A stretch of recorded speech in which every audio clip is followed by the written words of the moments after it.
I'm pleased to announce our final keynote for the day. Vashi Nedomansky is a feature film editor and post-production consultant, and I will let him explain more what all that is.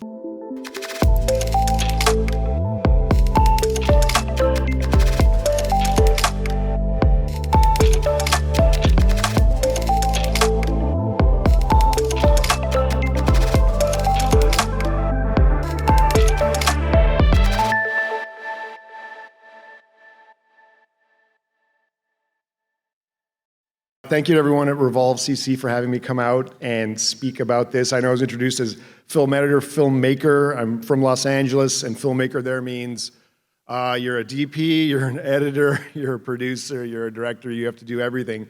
But my main focus over the last 20 years in Los Angeles has been as a film editor, and I've edited over 11 feature films, including a bunch of the stuff on here, and also lots of music videos, documentaries, national commercials, all that kind of stuff that editors have to slowly progress through on the chain up. And I've always wanted to direct or edit and direct feature films, and there's definitely a path, and that's with every artistic pursuit. We're always jumping from one thing to another, trying to get to another level. And what I wanted to talk about today was both the creative element of all of our disciplines, and regarding to myself and my editing and filmmaking world, and the collaboration that has to occur on every level. That goes from the smallest project of an indie film that there's no budget whatsoever, to the largest Hollywood feature film, like, for example, Deadpool I worked on, $150 million budget, all these teams, all these people working together, but also sometimes not working together. And what I wanted to share today was, over my last 20 years, there have been some defining moments and some lessons that I've learned, and there are definitely those little stop posts along the way, some good, some bad, and I'm not ashamed to say, I'm going to share some of the mistakes I made, and they're gut-wrenching to me at the time, but we all learn from those mistakes, and hopefully we make them earlier in our careers than later.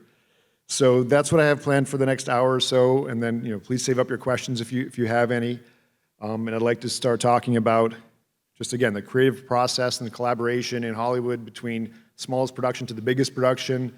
And I really think a lot of this will resonate to whatever creative endeavor you have, whatever passion that you have, and whatever group of people that you have around you or you're looking to expand, because all of this is interchangeable and fluid, and it's important, and I hope we can have some fun with that today. I'll try and come out from beneath here. I hate being behind here like this, like a little sniper.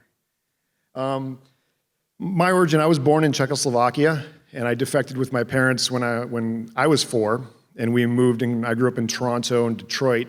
My father was a professional hockey player. His name is the same as mine, Václav Nedomansky. Vashi's the youngest one, the little one, and so that's why I got that name.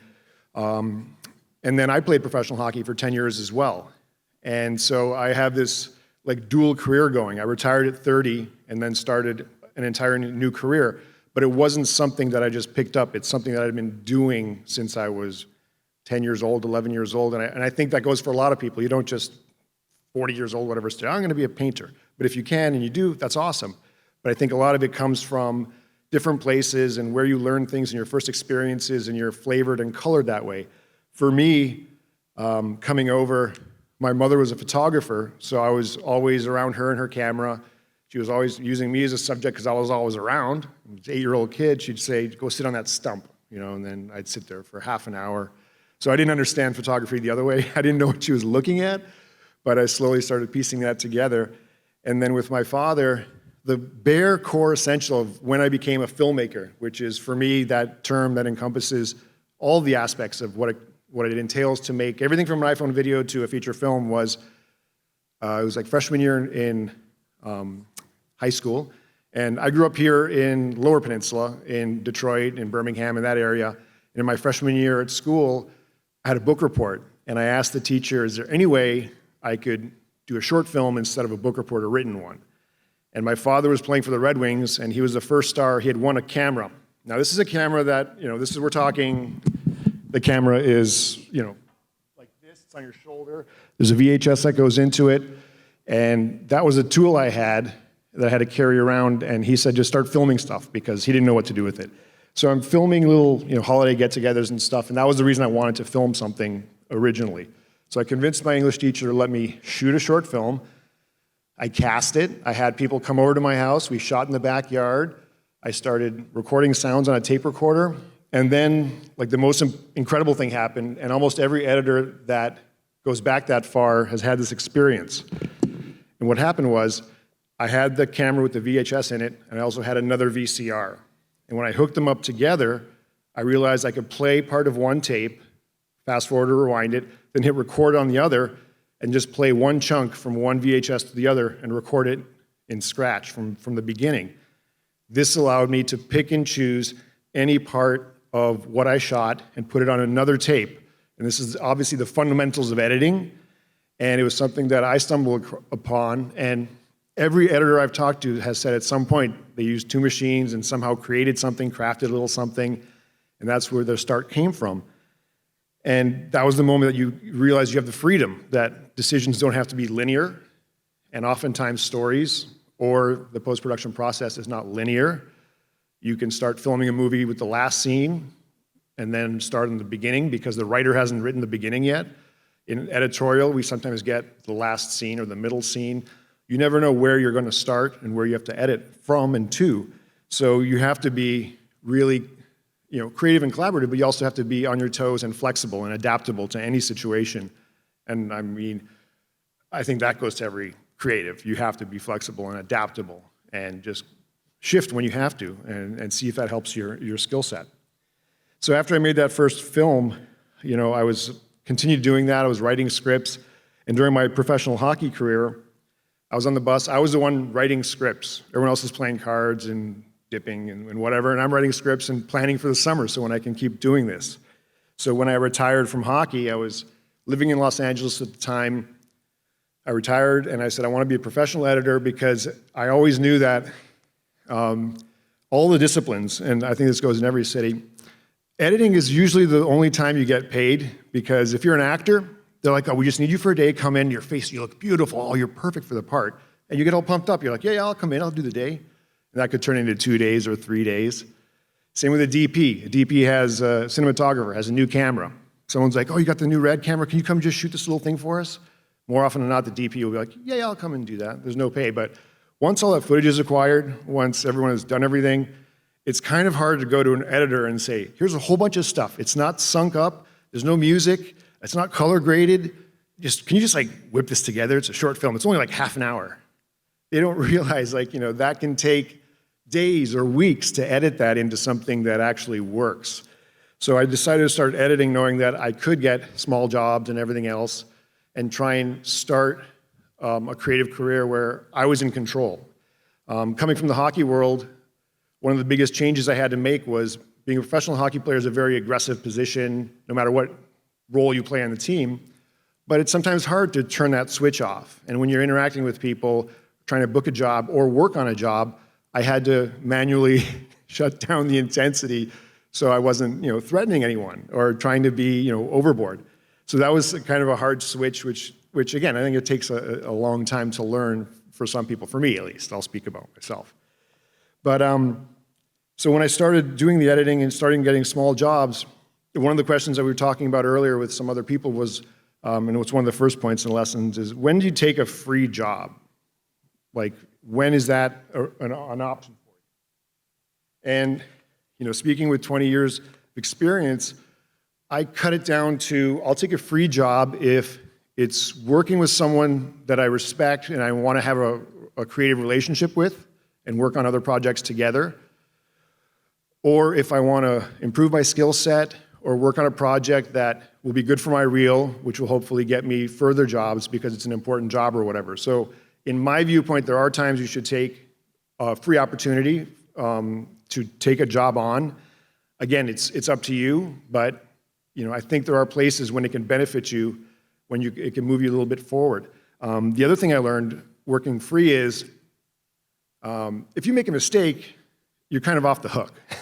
If you make a mistake, you're like, well, you're not paying me. What the hell do you want? Like, what do you want me to do? And that's a perfect opportunity, especially earlier in your career, or if you're shifting careers, or if you're trying to move forward. you can make those mistakes as soon as you can. Like, make them early and then learn from them. And you know, I've had that ill-fated mistakes happen to me, but use those opportunities to make those mistakes. If you're doing it for free, you are completely off the hook. That doesn't mean that what you're creating isn't going to be good quality or anything like that. That's not what I'm saying. Your bar should be as high as you can make it at all times. But it will allow you the opportunity to try different techniques, creative approaches, all that kind of stuff. And that's where I learned all my tricks and tips earlier, when I was getting low pay and not a lot of money, because more often than not, no matter what project it was, short film, terrible comedy for the web, you know, fake commercials, whatever it was, I had to work with subpar footage, bad audio, bad acting, all this stuff. So I had to find a way to make it look good, make it look professional, you know, like, you know, whatever, polishing a turd, for lack of a better term, is what was happening. And if, you know, sometimes two angles of the same shot, they're completely off, and you have to reposition the shot so they match. You know, sometimes the camera will be pointing at one person and the other person's looking the other way. So you'd have to horizontally flop the shot so they're looking the right way. So all these little tricks in editorial, which are helping me tell a better story, I was learning that on the bad projects, or the low-paying projects, because I was working with bad footage. When I got to my first professional job after 2 or 3 years of cutting every kind of little project, I started working at Bandito Brothers, which was a production company in LA that did a lot of commercials, national spots for automotive, for all Polaris, for all these different companies. When I got there, I started cutting, and I was using all the tricks I had learned, and the head of the company said, come over, and said, you don't have to do that anymore. We shot it, everything's shot properly, here's the right music, everything matches. And I thought that I had to keep doing that same thing. Like, I was stuck in the rut of just doing as much as possible to make it look snappy, to make it look cool. And I was trying, inside, I was trying to be like overly creative, right? I was trying too hard and not understanding the role at hand, because on a commercial, the lowest level to the highest level of a commercial, you get storyboards, you have a script. It's literally laid out for you what it should look like, what the transitions should be, how long it should be. So you have a complete map, and that's a great feeling to have, because you follow that, you know you're going to get pretty close. And in that collaboration, from the beginning projects to my first foray into these commercials and stuff, the biggest helping point was not my skills, but my communication skills with the producers, with the other people, and what I was like in the room. And that has followed me to the current day, where if someone's not a nice person, someone's an asshole, no one wants to work with them. And I know you've heard that here probably over today and yesterday, but I can't tell you, when you work on a feature film for 9 months, which is something I would do editing a feature film, if you're in the room with someone for 9 months who is like that, that is a horrible time. It's not fun.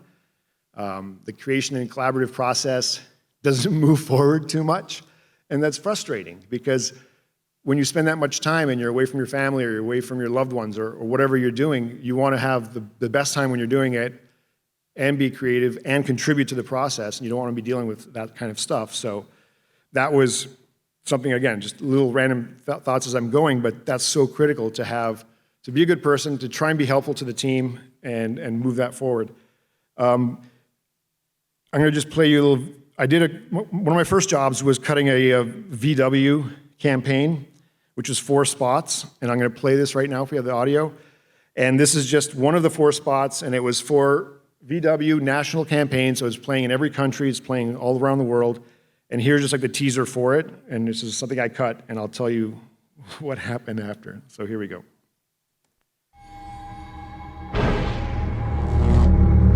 People think diesels have a hard time starting in the extreme cold. Can the green car of the year be fast? Is clean diesel really clean? Wait,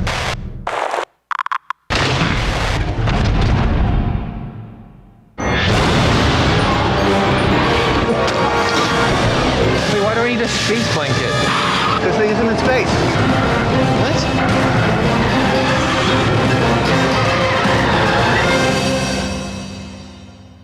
So it's just a 60-second spot, right? You bring up lights, thank you. And we did 4 of these spots to help promote this, and this is obviously an automotive state, and I'm from from Detroit. And two things happened. I had to cut four commercials. When you talk about collaboration in the creative process, just shout out a number. How many iterations of each spot? 30-second spots, 4 30-second spots. How many versions of each one do you think there were? Any guesses? Because we're working with the producers, the ad agency, so there's going to be more than 2. But shout out a number, anyone, doesn't matter. 10, 12? Higher. Higher. 50. I had to cut 50 versions of each of the 4 spots. So I had over 200 final versions before they shipped it and they put it out live on TV. Why does this happen? The owner of Bandito Productions, a company I was working with, put me in the room. And this was at a time when we were in Venice and Santa Monica, so the ad agencies would come out from Detroit, from New York. They wanted to stay in LA as long as they could. So those 4 commercials took 10 days to edit. So they were out in LA for 2 weeks. And they just kept making changes so they could stay in town for 2 weeks. They had the money. They didn't care how long it took. They wanted to be in LA. And in this edit process, I was in my edit bay, and I had 8 or 9 people behind me, all on laptops, all on their phones, all talking, all communicating with each other, and sometimes talking to me.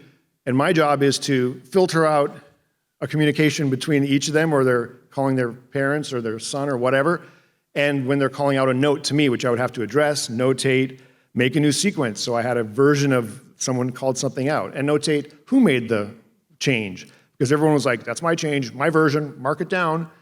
They were having internal competitions, who could have more versions, so they looked more professional back home. Like, oh, I did 12 of those versions. Yeah, we cranked through it. And all that it was like literally creative masturbation on their part, because they were only trying to make more versions, but not with the intent of making it better, but just to make a change and a mark and hopefully whatever. Because I made 2 or 3 versions of each of them before we started, of the 4. And 2 of the 4 were my first or second version that made it. They just wanted to go through that whole process. So that's what you're dealing with in that situation. And then when we finished that, I asked my producer, I said, why did you put me in that room? That was the hardest thing I've ever done. There's 10 people, they're all yelling, they want different versions. He goes, I wanted to see if you could do it. And luckily I passed with flying colors. He expected me to probably snap and go crazy, right? And I didn't. I held it together, did a good job, nailed everything. So that was like a test that was an unknown test. And then the kicker is, this was about 8, 9 years ago now, 10 years ago. This is the campaign where VW lied about their diesel and then were sued like $4 billion that they had to pay. So yeah, that was my campaign. That was my first campaign in Hollywood for, good message. So, that's the message. But that was one of those important things where you have to learn how to be in a room. You have to learn how to be with the producers, with everyone else, if you want to continue or if you want to be part of that process. And a lot of people don't. A lot of people are creative in the way that they make something for themselves, and then if they're happy, that's all that matters. And I've made short films where I made it for myself, where I just finished one. I finished one last week. It's called The Seed. I used some Unreal Engine footage that we created from scratch and some virtual production, and I did it for myself because I wanted to see if I could incorporate completely 3D Unreal Engine virtual shots into a actual film, short film that I shot, and make it seamless. And not that I fooled people, but they're like, yeah, I couldn't tell what was real and what was unreal. And I'll show you little clips of that later. But it's always about just kind of moving forward and trying different things all the time. So that was an interesting story, for sure, with that. My next big break, when we're talking about all that stuff, is the director David Zucker, who did Airplane and Top Secret, all that stuff. I'd been cutting little commercials for him on the side, and then he asked me to do his next feature film, which was called An American Carol, and it came out in the mid-2000s, and it bombed. It wasn't funny at the time, and it was it had a political slant. It was making fun of Michael Moore and all this stuff. But like, I'm not going to turn down an opportunity to work with him. And this is where I started learning the depths and what it actually takes to be a film editor, because the process of film editing To be more specific, these are some of the things I've come up with to help me wrap my brain around it. Oh, look, that's me at work. Point of view. That's my office. So for 9 months, I'll be sitting there like a maniac, cutting, trying to make it better, better, better. So when we talk about film editing, literally, I'll read it out in case no one can see it, but film editing, the average feature film has 1,300 individual cuts, 1,300 shots that are put together. Every cut affects flow, rhythm, and story. Every cut can make or break the film. 1,300 pieces to an invisible puzzle with endless combinations. None of them are right or wrong. It's the beauty of filmmaking. I was talking to Shana earlier, and she said editing is like a puzzle that you put together, and it absolutely is. But you never know what the final thing's going to look like. And even if you make it, it may look right, but it doesn't work. So working with David Zucker, our process was going into the edit bay at 9 in the morning. He'd sit behind me, and we would just go into working on the shots, working on the reels, just going progressively through. We had a 2-hour movie, start at the beginning, he would just play it. Something wasn't funny, something wasn't working, we would try and figure out what wasn't working, adjusting shots, doing all that stuff. Now that gets, it can get out of hand, and so I made this to help me wrap my brain around the process of film editing a feature film. And this is how we look at the components of a feature film so we can speak to the other departments, talk to each other, try and figure out what's not working. Is the shot not working? Is the moment not working? Is the scene not working? So these are my just simple definitions of what the components are of a film and how to approach it, because that's important. If you have creative ideas and you're just shouting out, it's not working, if you don't try and reverse engineer and break it down to pinpoint what's not working, then you're just yapping and you're wasting time. So, this is specific to editing. I'm sure there's a way this could be applied to other things. The one that's not the most important, but the one that everyone asks about is a reel. Every film I've worked on, it's broken up into reels, which are 20-minute chunks, and that's because when we were projecting film all the time, 20 minutes was about the most that a reel could hold, and you'd say, oh, it's a 5-reel show, or they're in the projection booth, and it's a 6-reel show. It's a long film. They have to switch those reels at the right time. So we, in post-production, were cutting in 20-minute chunks. And that goes for audio as well, for sound teams. So the reel was the defining box that we would work with and work in to try and be productive. And now, on today's world, like with NLEs, like editing software, same thing. We'll make a project that's 20 minutes long because collaborating with our sound team, they can only ingest 20 minutes, and we're making changes. If we have 5 reels in a movie, 5 different chunks, one editor can be working on reel 1, another one on 5, the sound team is working on 3, which means we can't change anything in 3 because then they'll have to change it after. So you have to lock a reel before you pass it off to another department, and then they can do their job on it, and then if it passes through editorial and sound, then you can send that locked reel to color, so they can color grade it. But then again, if someone makes one change, that ripples through the entire workflow, and everyone just starts pulling their hair out and like, dude, can we lock it? And there's a lie. That's a huge lie. There's no locked films. A film is never locked. Like, oh, we're not making any more changes. My short film, I'm still changing, like in the background. I've already released it. It's like out in the wild, but I'm still making changes because on Vimeo you can swap it out and it doesn't affect your views and stuff. So, shh, don't tell anyone that. But on this stuff, it's just important to try and again do that communication thing with everything else. And a lot of it's out of your hands because you just really can't figure stuff out sometimes. It's not your fault, but that's why you got to be part of a really good team.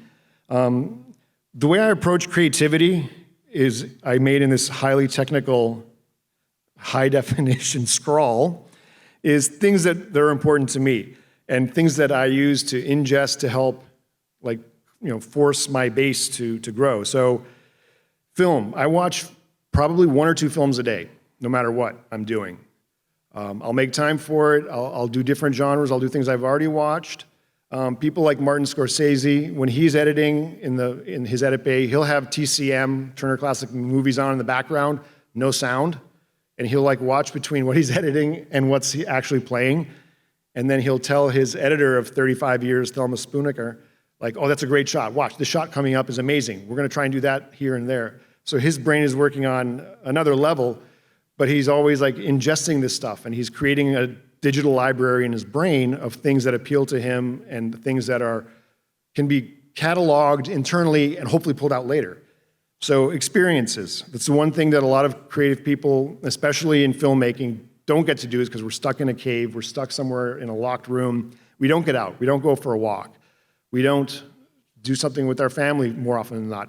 Talking about it yesterday, I have a problem with like work-life balance. I want to work, and I'll sometimes work too much, especially during the pandemic when I was working at home. I would just keep working and working and working until I was exhausted and neglect some of my other responsibilities, be it to me or my mental health or someone else, and that's not healthy, obviously. So getting experiences that are not related to that in terms of going to an art show, going to a library, finding an old book, anything does help because it's gonna trigger something in a good way that's gonna hopefully cause a continuing like tidal wave of awesomeness. Music, I always edit, if I'm not doing dialogue, I always edit with music on. I like to have some kind of propulsive momentum in the room, which oftentimes if it's not there, you don't feel good, you're just like, you can hear every minute tick by, you can hear every second tick by. So I try and create an atmosphere like it's like a little small club scene or whatever, whatever's happening. And the cool thing is you can use any music you want, but it's just to keep momentum in my creative path moving forward. In sports, I still play hockey all the time. I play tennis. I go for hikes. I know how important that is to me to get that aggression out. My wife's like, you're pent up. Go play some hockey or something. You're killing me. You're being a dick. I'm like, all right, I know. And I'm sorry, and I apologize because when we get caught up, we do too much and then we don't have that release. So balance that in. And that takes me back to the core of it, which is osmosis. I honestly believe everything that we ingest, eyes, ears, senses, heart, soul, all that stuff, it gets cataloged and you can pull it out later. And more importantly, the subconscious is doing its job. I feel that if I'm up against a problem, a creative problem or a collaborative problem, the brain is so big, there's so much room in there, and I'm lucky I never get caught up, like if I have all these hours of footage, I never get overwhelmed, like, oh, there's too much. I just break it down into chunks, and I catalog it, and then more often than not, the solution will present itself, and you don't know where it comes from. And it's coming from your subconscious because when you step away from your edit bay or your edit desk, your brain's still going. If I'm editing something, I'll go have dinner, I'll go to sleep, I'll wake up in the middle of the night, I have an answer. It may not be the right one, but it is an answer, which I'll go try in the morning, and hopefully it works. But I know it's coming from everything that I've put into there, into my brain, and all my past experiences, which are helping at least subconsciously create something that will pop out that will give me another opportunity. And I think that's really important. Next big thing, movement for me was definitely working on Deadpool. I was brought in to work on Deadpool, and my job on Deadpool, let me pull this up, I have too much. Oh, there's my green screens. Give me 1 sec. Oh, actually, I'd like to share this with you. This is really cool. Oftentimes we talk about what a creative should show as a reel.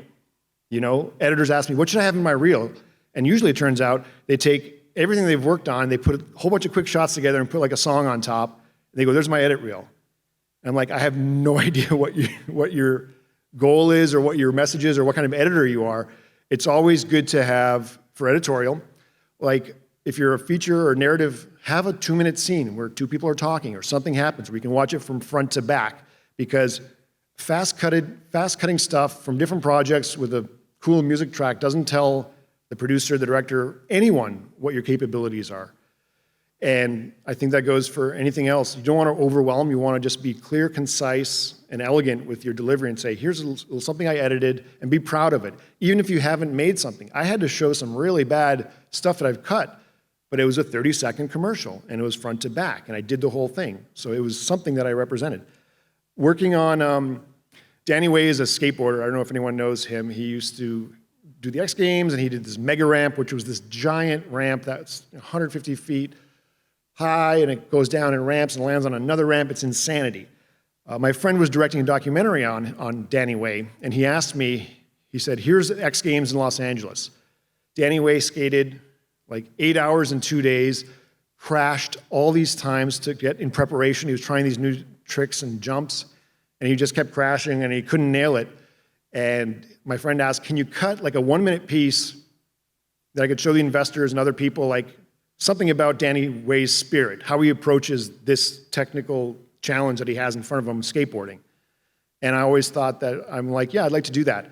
And what your expectations are, well, I'll ask you after, but it's 1 minute long. I'm just gonna play this. This is one of the things I'm most proud of, no matter what, because I'm given 20 hours of footage, and I'm given 1 minute constraint to say, make something hopefully emotional that tells you about the person that this documentary will be about, if we can raise the money.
Thanks. Yeah, no, I'm just really proud of that. I get chills when I watch it because I didn't know Danny. I never met him, but I was just given that much footage, and I tried to make something. And they were surprised I went with classical, but I wanted to go opposite of what you would think, thrash music or whatever.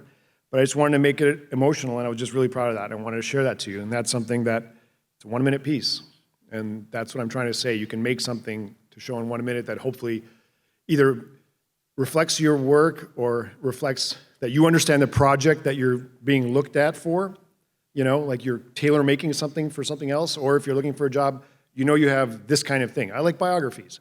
Well, I have a cool 1 minute thing about a biography, you should consider me. So try and make those little pieces and parts, no matter what discipline you're in, for yourself, but that can be applied towards other uses or opportunities. Moving on to Deadpool. So I'd worked with Team Fincher and stuff previously on Gone Girl and whatnot, behind the scenes, working with their editors. And then Tim Miller reached out to me, and he was the director of Deadpool, and he said, we want you to come in and set up our entire post-production setup, which is, for a 100 million plus film, it's a really big commitment because I have to take into account all the editors, the assistant editors, the sound editors, the VFX editors, the sound team off-site, and all these people have to be working together on the same footage, on the same projects, on the latest cuts, and that's where I have a technological side where I like to try and solve those problems. Those are also puzzles, right? Where you're like, how many hard drives do we need? How much storage do we need? How many stations do we need? My biggest challenge was that every editor on there was an Avid editor, which is Avid Media Composer, which is still being used in all the studios, but they're mostly on like 10-year-old machines because the studios refuse to upgrade anything, right? They're like, it's old, we cut in HD, they don't even cut in 4K or anything. You go, we paid for them 25 years ago, we're gonna use them until they break. They don't care. So on this project, because Tim Miller had been talking to David Fincher, I worked with both of those teams. I use Adobe Premiere Pro, and I've used it for 15 years for lots of reasons, but mostly because you can put all these different, it's frame rate independent, resolution independent, and codec independent. Meaning, long story short, if you take a timeline and you just make a HD timeline, no matter what footage you put in, it'll just play it back. You don't have to change it to a matching codec, which is what Avid has to do. So you can put in iPhone footage from a camcorder, footage from your new DSLR, footage from an Alexa or a Red, all in the same timeline. It resizes everything, makes everything match, and you can just cut, which is the goal, I think, of every editor. I want to start cutting. I want to start editing. I don't want to wait. And at that level, on Deadpool and these studios, they often have to wait for someone else to make files that will work and are compatible with every other computer, and you're losing a day or two. And in that day or two, as an editor, if I can look at the footage right away, I can tell the director and the DP, you're missing a shot. You know, if I have a good enough relationship where I'm not stepping on toes, and that's another point we'll get to, but you have to be able to contribute that information if it's needed. If they didn't get a close-up of the guy or the knife on the table, and you see it on the next day because you have the footage, you can tell them, you don't have the knife, can you grab it? They'll go, oh, thanks. I mean, usually there's a script supervisor that will catch that, but as an editor, we know that we can't complete our puzzle without all the pieces. So that's why I use Premiere, just to get that information early, be able to access it and look at it and move forward. My challenge with Deadpool was that all those other editors had never worked on Premiere Pro. So I had to train 7 editors on Premiere Pro how to use it. And editors are creatures of habit. We like to do things a certain way. I think that could be said about all of us. We like it one way and we're not going to change. So I had to do that part of it, also maintain everything so it worked. Talk to the director. Tim Miller was amazing, and this is something I haven't seen too many times at all. He would invite us in at random times. He's like, I'm cutting a scene. Come in here, give me feedback. Right? Like he's opening his kimono, saying, I don't know if it's working or not, just come in. So he's there with his lead editor. I would come in, assistant editors would come in, and we'd run a scene, and we would just give him our thoughts. And that's like one of the most generous things that a director could do, is to open up the edit bay and get feedback open completely, you know, just like, here, tell me what you think. Now, don't forget, it's not the most altruistic task, because at the end of the day, if it works, he gets the credit. But that's something that happens, or I try and make sure happens in my edit bay. I'll ask my assistants, or I'll ask people, what do you think of this? How's it looking? Does this work? You know, only on troubled spots, on things that I don't know if they're working. I hope it is working, but sometimes you don't know. So it's always good to include other people in that process. But the biggest thing that happened on Deadpool was Ryan Reynolds was obviously the lead, Deadpool. Tim Miller, this was his first directorial job, and this is going to be a huge superhero movie. But it was also the last chance for Ryan Reynolds. He had done, it was the Green Lantern and Green Hornet. It was so long ago, I don't know, and I don't care to, but he also did a previous iteration of Deadpool. But he had everything invested, both financially and professionally, on this role. And if you guys remember the build-up to Deadpool, like, oh, what's going to happen? Is it good or not? The last 3 weeks before it came out, Tim Miller and Ryan Reynolds, they weren't talking to each other. And we're trying to finish editorial on the film. And they weren't talking to each other because they both had a different viewpoint on what the final film should be. Ryan Reynolds thought it should be more comedy. We need to focus on the comedy. Let's work the comedy. Tim Miller wanted it to be more action-y, more of a story with that kind of element. And that was their strengths. Ryan Reynolds had an amazing comedic background, and it's even more now. And Tim Miller had the background of intense, amazing visuals and action and stuff. So because they couldn't come to any conclusion, for the last 3 weeks, the editor was still editing, but behind the scenes, I got pulled into the fray. One person from one of the parties came to me and said, we're bringing in another editor. You have to train him because he's never used Premiere Pro. So I had to go set up another edit bay in the studio, take this new editor who's coming in, who's a comedy editor, meaning he's going to try and, in 5 days, make it funnier, take him in there, sit with him, teach him Premiere while he's looking through and making changes. Then the next day, the other side of the party came in and said, we're bringing in another editor. You can't tell anyone. You have to set up another edit bay in this empty room over here. We're going to send you an editor. He doesn't know Premiere yet either. You got to work with him. So at this point, like 3 weeks out from the film coming out, the lead editor is cutting the film. There's 2 separate editors that don't know about any of the other editors cutting the film, trying to make different versions. And I'm trying to just keep everyone happy and I can't tell anyone else what's going on. And then a day later, Fox, who's going to distribute it, came and said, we need to set up an edit bay at Fox so the executives can make their cut. So it got to the point that there were literally 4 different groups trying to create the final version of a film that's coming out in 3 weeks. And I'm in the middle of it. I'm smack in the middle. And I can't tell anyone at the time, obviously, what's going on. But as you can probably imagine, The final version was the one that was spent on by the lead editor, Justin Clark, who edited the whole thing, and he had spent 9 months on it. I was on the project for 9 months. So he took his 9 months. That was easily the best cut. They screened individual cuts for different audiences. Everyone agreed that the original cut, minus all the new attempts, was clearly the best. But the guys still weren't talking. Ryan and Tim Miller still weren't talking. And it was the last weekend, and the movie came out. And then by Monday, the movie had made $135 million. And it was the #1 film, and it went on to become the highest-grossing R-rated film of all time, like 5 months later. So they started talking again.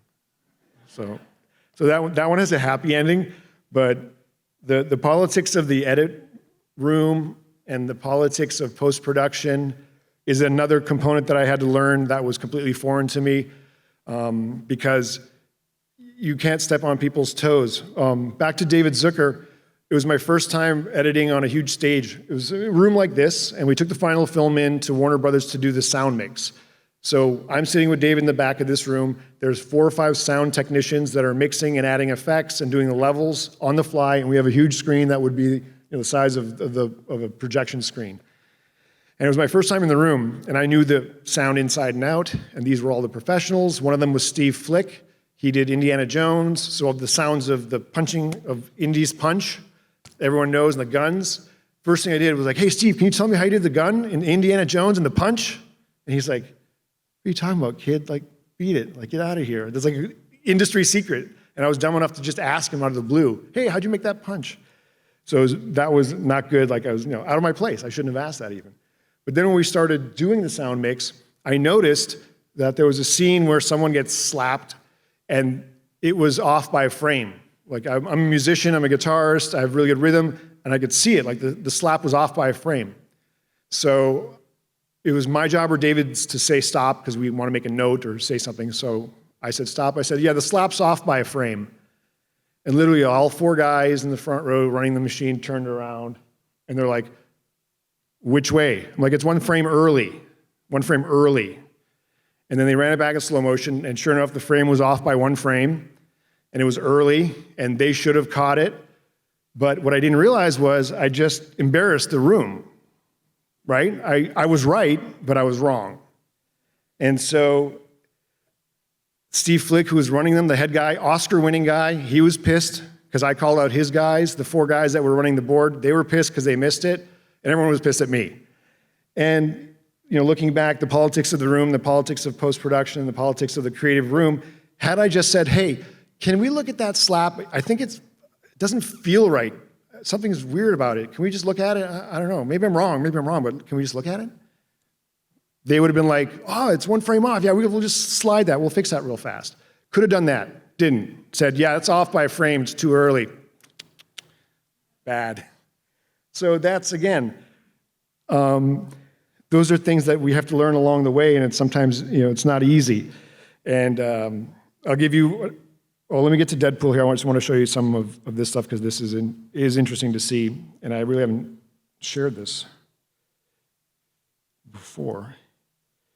But this is something we should consider when we're talking about numbers and amounts of footage that we're dealing with.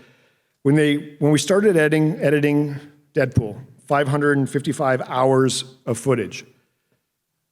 That is, if you work a 40-hour week, to watch all the footage once, just to look at it, that's 15 weeks. So that's 3.5 months to look at the footage once, all the way through in real time to say, okay, what do we have? We had 9 months to cut the film. As an editor, I like to look at things like twice, once just with an open mind, second time taking notes before I make creative decisions. I like to become immersive in the footage, live with it, experience it. That's what I enjoy. We didn't have that luxury here. We had 555 hours of footage, and the final film was, 108 minutes. So for every minute of footage they shot, every minute they threw away 308 minutes. That's the shooting ratio. It's how many minutes to get 1 minute of final footage. So all the people that shot everything, all the DPs, all the actors, they created 555 hours to get down to an hour and a half film. And that's what we're looking at. And that's why what I didn't finish earlier was a film, it's never locked. A film is you either run out of time or you run out of money. That's when you turn over a film. That's when you say the film is done. There are deadlines, there's schedules. Those can be pushed if the money is there, and that happens a lot. But at some point, it's either you run out of time or you run out of money. And it's the craziest thing because you really never know if it's going to work or not. You have no idea. It's a complete toss-up. And I think filmmaking is one of those, the weirdest ones where there's pre-rumors and rumors and then reviews, and even if there's word of mouth, you never know what's going to happen with filmmaking. This is what the timeline looks like with some of the raw footage that we had. It was shot in Vancouver, and it was just, it was great to be able to see that stuff. What was crazy was, because of the comedy approach and the comedy aspect of Deadpool, there were takes that were like 12 minutes long. Like all the one-liners that you see, they would just have the camera on one character and they say, go. And then the director would say this, say that, ad-lib. 12 minutes of one-liners to get one line, right? Some of them funny, everyone's dying. Some of them not funny, people just shaking their heads. Some of them horrible, right? You'll never see it, but to watch a 12-minute run of Ryan Reynolds or anyone just like riff is pretty crazy, but that's where you get that large amount of footage, a large amount of time, and also when you're shooting with 2 cameras or 3 cameras on action scenes, all that is included, and my job is to sync it all so the director can choose which angle he wants to do for the final shot. But this is just like, the production shot, that's the production background, and that gets changed into the final shot, which is the other city, because we couldn't use Vancouver, or they didn't want to. But that's just what a timeline looks like for what we're working with. And on the left side is a previs. And because Tim Miller and his team were so established as digital artists, they could create basically a moving cartoon, an animatic, that was used in both editorial to place hold, to be like, let's have this shot, and when we shoot that shot, we'll replace it with the shot on the right. But again, it was a puzzle that we kind of saw the finish line earlier, in terms of there was always something happening, and we always had a good representation of it, and that's why I think graphically and visually, the film really flowed well and made sense, and geographically, you knew where everyone was, and it just, it made sense. A lot of times the action films, fast cutting, you don't know where anything is, what's going on, and that can get frustrating. And so that's why that pre-planning at every level is super critical, especially for films like this. And this, I'm going to play this just real fast because it is interesting to see the process. Like, this is hands-on between the VFX team, the editors, all of us handing off files back and forth, and the different iterations of it. And it's definitely nice to see, just as an example of what we're dealing with. So there is audio, but you can do high or low.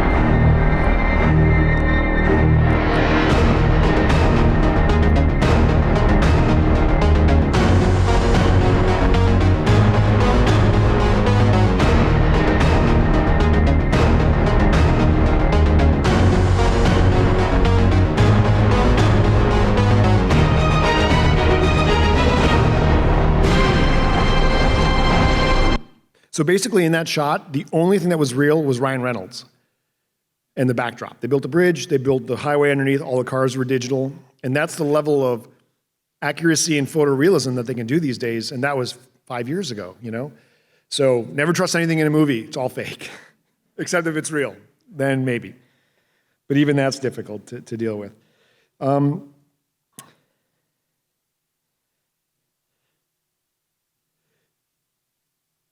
Another challenge I had, and this is the bad one, like I want to tell you about mistakes we all make, and this is maybe 6 years ago. A friend of mine, established director, his name's Rick Waugh, and he just did Greenland, he did Snitch and Felon, he's doing another film with Gerard Butler, but we did a documentary on PTSD called That Which I Love Destroys Me. And it was a really powerful piece, and it was really emotional. We filmed it for about 4 years and followed 2 special forces guys that went to Afghanistan and Iraq. They each did like 3 or 4 tours. And they had terrible PTSD. When they came back, their reassimilation into life was very difficult. And we followed their story and filmed it all, got to know them, got to have their trust so we could film them.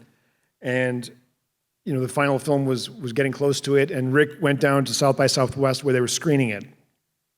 And I was in LA finishing the latest cut, and I had been just shipping him Blu-rays so they could project it there. And so they were screening on Friday, and I had to hit the FedEx cutoff at Thursday, like 3:30 in Santa Monica, so it's guaranteed to be in Houston or Austin the next day by noon to screen at like 4 p.m.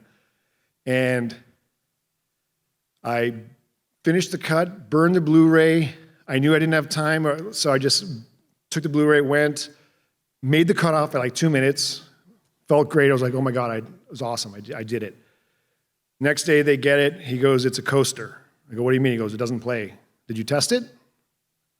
I go, I was trying to, the cutoff was 3:30. Did you test it? No. And I don't think I've ever seen anyone pissed. They had to show an earlier cut on his like prime spot because I didn't test the Blu-ray and I shipped it.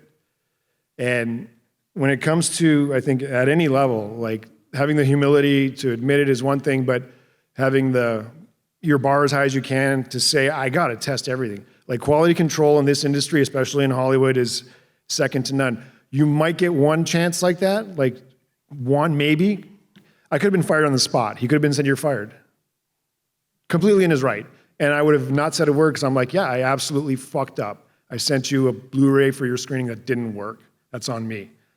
But I got another chance, but ever since then, to the point that it makes everyone crazy, I'm like, hey, I'm gonna test everything. Every video that I send a link to, I'm gonna watch the whole thing. Not in 2x time or 3x time, I'm gonna watch it in real time. Are the latest graphics in? Like all these little things, which may not seem like anything, are super duper critical at the end of the day. And that's something I've learned, which has nothing to do with creative ability or being a nice person or skills or talent. It's about thoroughness and following through. And those are the expectations that need to be hit. And so I take that really seriously. And then I go have fun later. So believe me, oh God. One thing I'd like to show you before I get to my points is, this is interesting. So Six Below is the last feature film I cut a couple of years ago. It was with Josh Hartnett, and it was set up in the mountains outside of Sundance where the guy gets lost in the snow, and it was based on a true story. But I edited that in 6 months. On the left is my first cut, which was 2 hours and 49 minutes long. On the right is the final edit, which is 1 hour, 32 minutes. So from the time I finished my first edit, which was all the footage that we needed, and it's not a they call it a rough assembly or whatever. No editor does a rough assembly where you just slap stuff together. Every edit is some sort of edit where it's smooth and makes sense. The dialogue is there, the music is there. No editor would ever want to show a rough assembly because it's in its harshest form and it's usually terrible. So my first cut, which was all in but polished and proper, 249, then a month and a half later we're at 132. So we threw out, an hour and 17 minutes by my math, if I can focus right.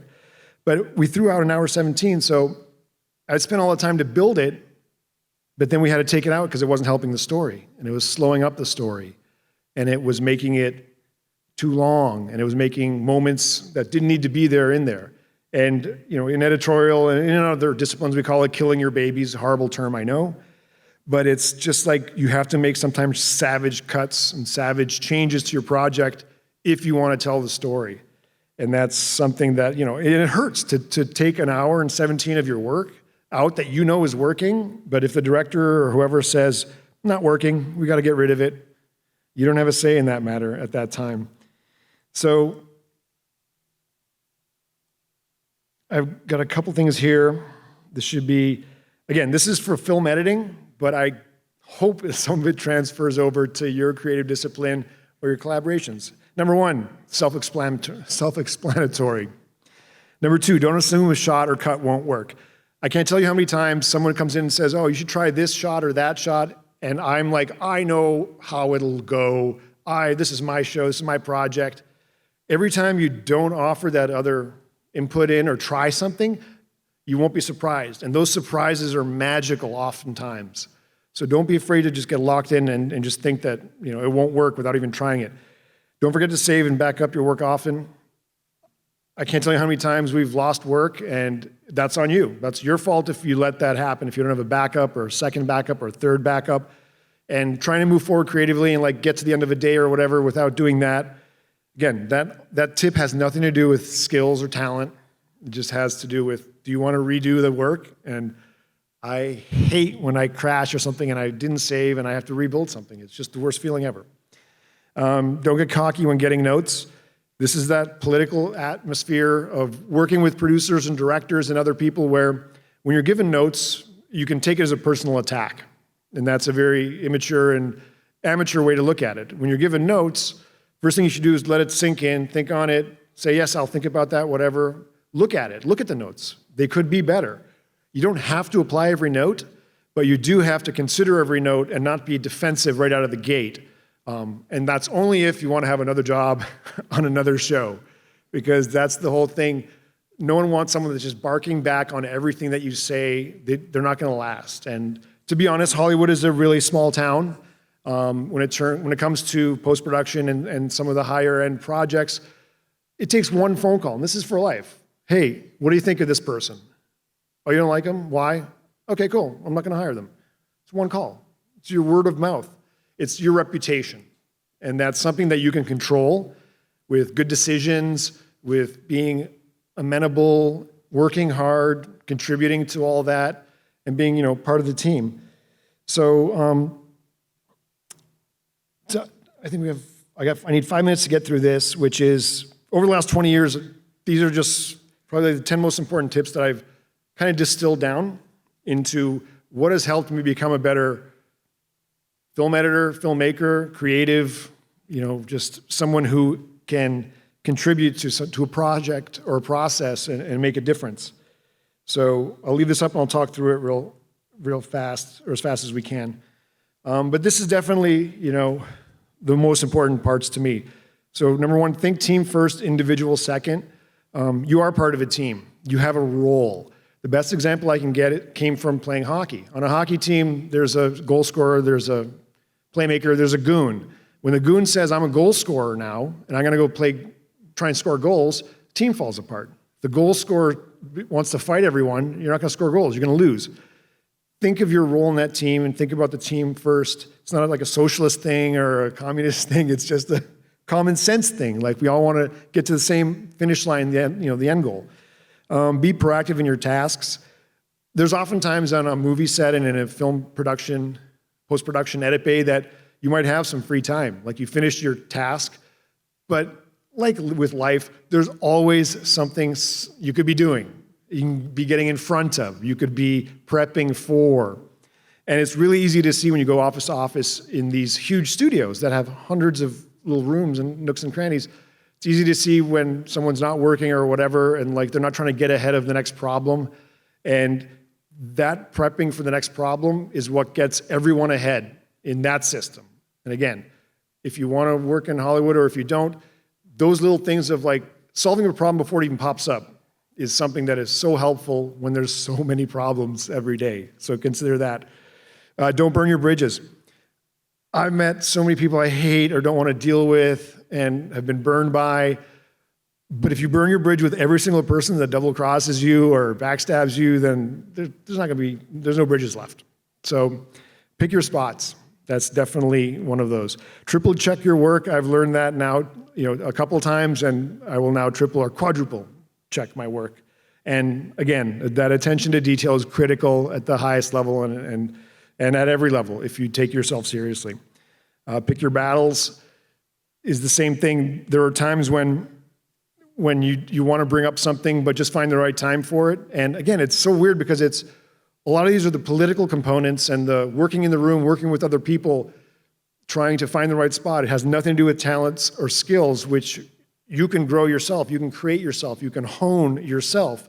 But half of the business of Hollywood is this page of how you interact with everyone and how you can manage yourself. Take the temperature of the room. So many times I've seen someone will walk in and you're in the middle of something and they're all happy and giddy and everyone else is dealing with a crisis. And they're like, oh my God, I'm going to go tonight to the margaritas and da-da-da. And everyone wants to kill that person.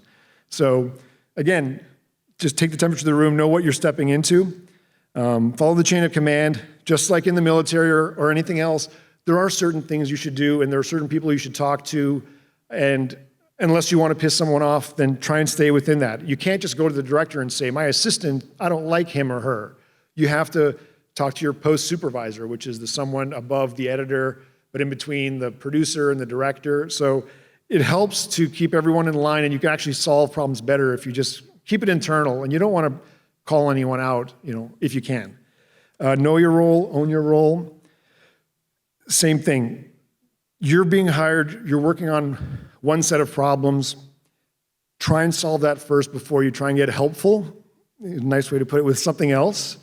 Be your best you, on your role. No one wants someone coming over their shoulder and saying, you should try shifting this around and that. And you're like, yes, I've tried that 10 times, thank you.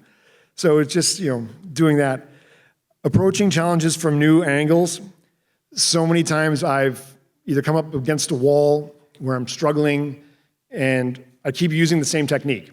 And it's kind of like insanity, thinking the same. I'm forgetting the definition of insanity or whatever, that you try the same solution and keep doing it over and over. I have to try and get outside of my head sometimes, try and pull from my subconscious, pull from my osmosis, and find another way. And if that takes me stepping out of the room or thinking about it overnight, I always have to try and come at it from another way. And that's the only way you can break those walls and those barriers and get to another creative level, another platform, which is then now your new base. And that's where you get, you can be really powerful and creative in that place. And last one is, good enough is not good enough. And that's, again, everyone can set their bar where they want. I like to set mine really high, and I want to try and hit it or go past it every single time. And for me, the creative process, I want to blow myself away with what I've created. I want to be emotionally affected by it. I want it to be resonant. And if other people feel that way, that's awesome. Then that's extra bonus. But it starts with me, and it starts with hitting a level that makes me feel good. It makes me feel something. It doesn't have to be good. It could be bad, or it could feel emotional or in pain. But if I'm evoking emotion, then that's the true challenge of a creative. Like if we could do that with an inanimate object or a short film or anything. So those are the most important things I could say that I've learned. And once again, a lot of it has nothing to do with how good you are at a skill set. It's about so much more than that. And I promised you that I wanted to show you just a clip of the virtual stuff. So the short film I made was set in the desert, and I'm just going to play a couple seconds where there are some of that stuff. I won't not necessarily tell you where it is, but there are some shots where things are real, things are not real, and it is what it is. Let me just go forward.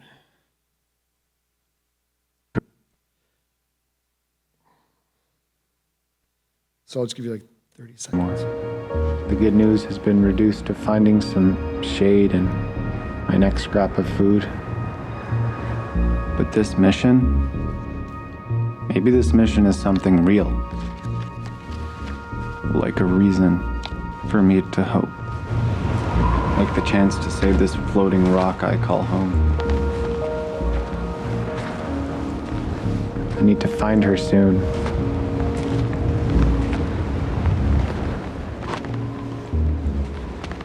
If it weren't for the stench of rotting corpses following me around, I would almost say it's peaceful out here.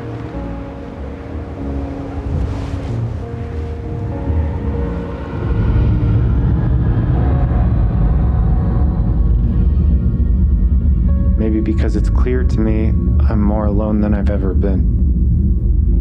Maybe it's because I've always felt alone.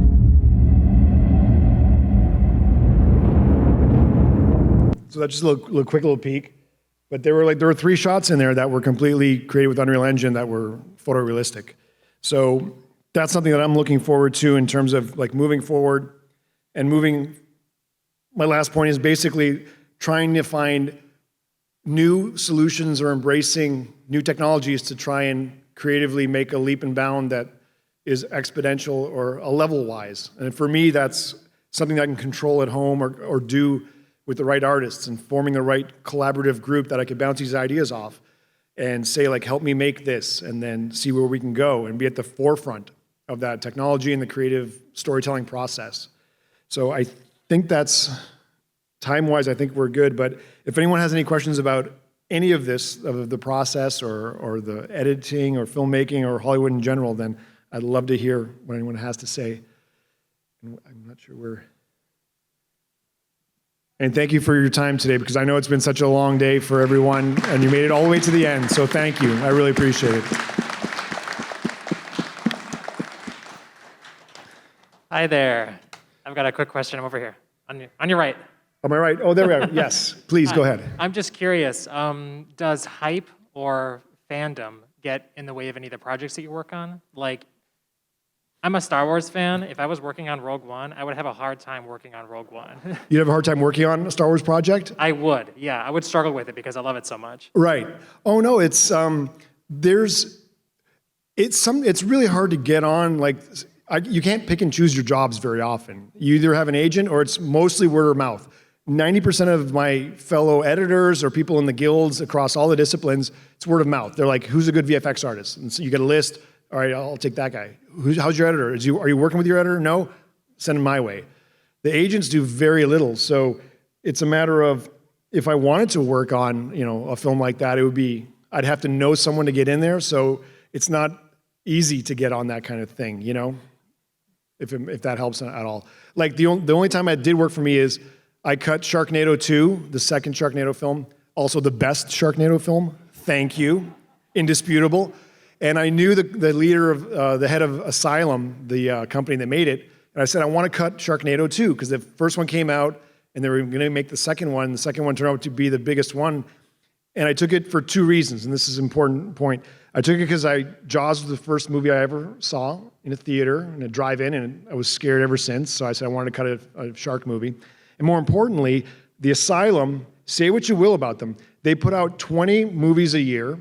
All the budgets are less than $2 million. They've never missed a deadline. They've never lost money. And I wanted to see, how did they do this? I was really curious. Like, what's your secret formula?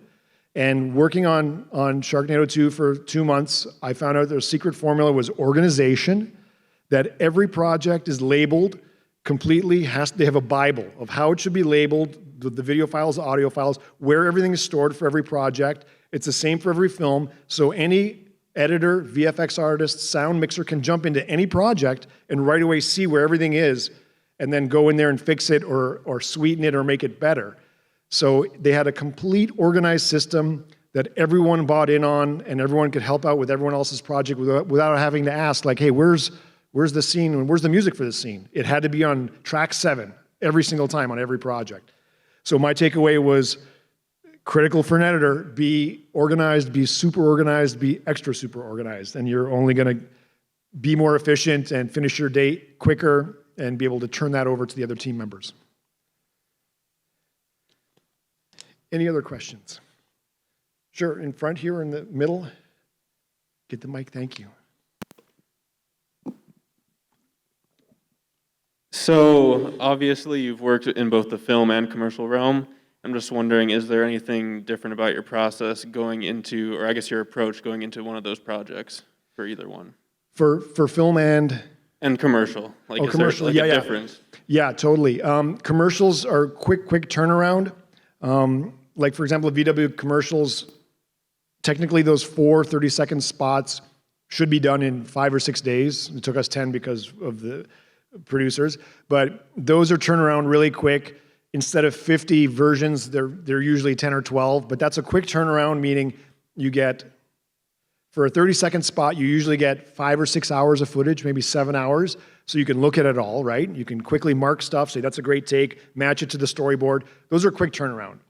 So that's really quick, and it's a different muscle skill set because you're not languishly looking at footage on a couch, in a feature film where you can only shoot, you probably get 7 or 8 new hours of footage a day, and then you'll shoot for 20 days or whatever. So you have 160 hours of footage on average.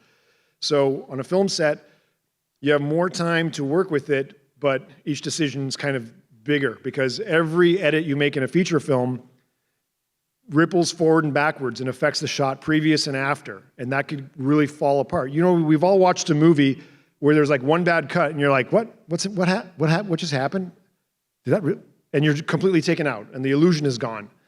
And that's the worst feeling. So that's why every cut in a feature film has to be right emotionally, not just graphically. It shouldn't have to just match. Matching a shot one to the other doesn't mean it's going to work. It has to, like, physiologically or psychologically make sense. In the commercial world, you're matching storyboards and you're turning it around really quick and getting the sound in there, getting the color done. One thing I learned from a really famous editor that he told me was, like, in the 80s and 90s, and they're cutting all these Budweiser commercials and all these Super Bowl commercials, and they were all, I can't mention his name, but they're all high on Coke and God knows what other kind of uppers and downers to keep them, like, level and focused. But he cut this commercial for Budweiser and aired at Super Bowl, getting ready for it. They showed the producers, and they're like, "Oh, we don't like it. Can you make some changes?" And he's out of his mind, and he went, and 10 minutes later, he runs it again, and they're like, "Perfect. What did you do?" And they're like, "He went from making no sense to complete sense, and now that's emotionally, it hit all the notes." He's like, yeah, don't worry about it. Yeah, it's all good. So I asked him, and he goes, how did you do it? He goes, "I made sure that every shot in the commercial, every individual shot was like a perfect shot with a perfect, like, in and out. So you could really just flop them around any way you wanted, and it would make sense, and it would physically cut together well, because you're having in 30 seconds, maybe you could have 30 or 40 shots." So he just shuffled around the order randomly and played it, and they were like, "Oh my God, it's perfect." And I go, what were you going to do next? He's like, "I was going to shuffle them around again until they liked it." But he said it because every shot was perfect, like how it looked, how it was framed, the in point and the out point. So you could literally shuffle them any way you want, and it would technically look good, and then your emotions would be imparted into it to tell you, is it affecting you? And that's on the individual. I hope that helps. And then a question in the middle here. What's a technique you use to approach an edit from a different angle when you're, like, kind of, like, stalled or, like, halted on a project? If I stall out or something, I'll just step away, because you can't force it, or I'll go to another part of the film. One part I didn't get to talk about, because I could literally yap for hours, and I'm not going to do that to you because you've been so patient. But oftentimes, I'll start at the end of a movie. If I'm cutting a feature film, I'll start at the end, because I know how the end should be, and I know if I can emotionally make an ending that works, then that can be a keystone to back away from. So everything that comes up to it, I know if it gets to the end, it's going to work. Or I'll pick a part in the middle, a scene that's important, that I'm really familiar with, that I've already seen the footage. If I can make that middle scene, or wherever that lives, if I can nail it emotionally, then I know I can build forward and backward from that, and then I have this, like, growing chunk that I know is working. Not most films don't start at the beginning, scene one, act one. You don't start editing from there, because they could be shooting the last part of the movie first, or the middle part. So I always resonate towards a chunk of the film that I know, and I know has to work, and if I can make that work, I'll show that to the directors right away, so they're comfortable. They're like, "Yeah, it's working, that's working." And then I feel good, and then I can work out from there. So yeah, if I get stumped, I'll go to another part of the film and try and make that work, and then come back to that one later. I actually have a quick question of my own. Yeah. Do you have any advice for students out of college or young early in their career that would like to get into feature films or national ads? And the caveat of that is, do they have to move to LA to do it? Yeah, no, you don't have to move to LA at all. With the pandemic, every feature film and post-production company and national ads and everything else went mobile. They were sending editors home with hard drives. The easiest way is to clone drives, meaning if the studio would have a film, they would clone the drives so the drives are exactly the same names, same files. The editor would take it home, edit, and just email the project file, which is like 1 megabyte. They'd email that back to the studio, they'd open it, reconnect to the same footage because it sees the same drive with the same name and same files. So they're relinking to the footage and they're looking at your cut. That way you didn't have to post a video which could be leaked or whatever, you're just sending the project file. So almost everyone that I know was either working in a secure cloud environment or this shared system, but everyone was working at home from wherever they wanted to be. And so that is going to open the door for other editors for that process to be, as long as you get the trust of the people, that's the biggest stumbling block. The technical stuff is there, but the trust with the editor or the person that you're sending the footage to, that's the one you have to overcome. But having a reel, having something to show, and again, with the cameras and the equipment we have, you can get Blackmagic Design for free, you can get Premiere Pro, the whole suite, and cut anything you want, and do the graphics and VFX. But just having a representation of your work, even if it's a 1-minute clip. There's so many directors in Hollywood. I think Daniel Sandberg, the guy that did the demon in the hallway, he cuts a 1-minute short film, scares people, and then he's directing a $5 million, feature film, horror film, and then a $25 million one later off a 1-minute little clip. So just have something to represent your work and then share it around, and also build your circle of friends, build your group, reach out to people like me, reach out to people that you can get a hold of and share, get feedback, because I'm always looking for assistant editors that I want to work with, or VFX editors, and now Unreal Engine artists where, I speak to them and they can create something that goes in the film. So it's really eye-opening to know that the limitations are now only basically what you can imagine, because you can now create it. And even Unreal Engine, the software is free, but the artists that have the skills, those are the ones you have to find. And I luckily found one early, so I'm going to keep pursuing that. But yeah, you don't have to be in LA to be an editor. You just have to have something to show to someone and reach out to other people.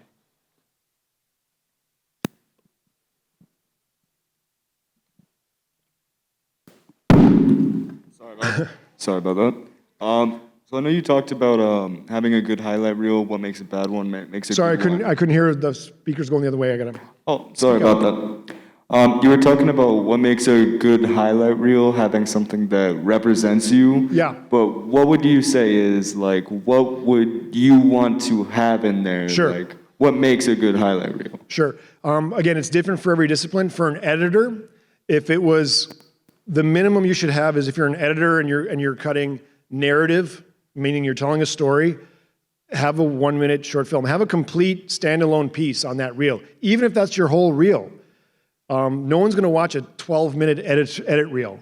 If you have a 1-minute short film, put the whole short film on there. Make sure you've done the audio. Audio is the most important thing for these reels. If the audio is popping and clicking and noisy and all that, that's the worst. Make sure the audio is clean, but have one piece, at least 30 seconds to a minute, of something that you're proud of, and that's your reel. It's not a problem. No one's going to look down on that. You don't need to have that, then a really shitty piece, right? Or a longer piece that has something that you had to cut around because it's flashy. No one cares. They care if you could tell a story in any window, and that window can be 30 seconds, 1 minute, 2 minutes, 5 minutes, whatever. But have at least one strong piece is the minimum.